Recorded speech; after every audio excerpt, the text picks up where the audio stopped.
Jesus never intended that the enjoyment of His presence would replace the enjoyment of the presence of Christian friends. Get that? Jesus never intended that our enjoyment of His presence would replace the enjoyment of the presence of Christian friends. Put it another way. When Christ died so that we could enjoy Him supremely, He did not nullify the enjoyment of Christian fellowship. Friends.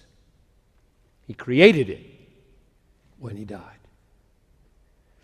Christ always intends for your friendship with Him to be the heartbeat of your friendship with others. His presence would be the central joy of Christian friendship.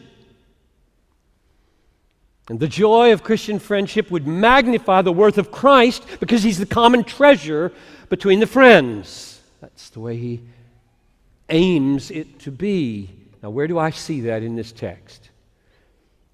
Look at verse 17. Even though everyone failed Paul, he says, "Nevertheless, the Lord stood by me and strengthened me." So I've got a friend. Oh, I've got a friend. Oh, you failures. Which is not the way he talked at all.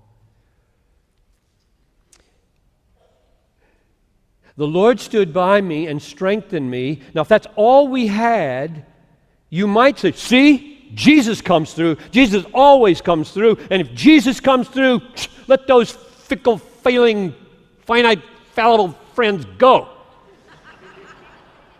Who cares? I've got Jesus. What does Paul say? Verse 9. Do your best to come to me soon. Timothy. Verse 21. Do your best, in case you didn't hear me the first time, do your best to come before winter. I want Timothy's presence. Jesus standing by Paul doesn't replace Paul's longing for Timothy. It informs it, it fills it, it shapes it, it enriches it, it deepens it. It doesn't replace it. Paul spoke this way so often. To the Romans, I long to see you. I have longed for many years to come to you. To the Philippians, I love and long for you, my joy and my crown. To the Thessalonians, being affectionately desirous of you, we were ready to share with you not only the gospel, but our own selves, because you had become very dear to us. So, even though mere human beings are fickle and fallen and finite and fallible and failing friends, and Jesus never fails, ever fails, Paul cherished those imperfect friendships, longed for them. Jesus never intended that the enjoyment of His presence would replace the enjoyment of friends, Christian friends.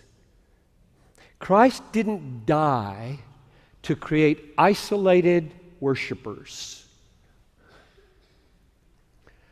Here's one worshiping me, and here's one worshiping me, and here's one worshiping me. He died to create Christ-exalting friendships. That is, He died to create the church.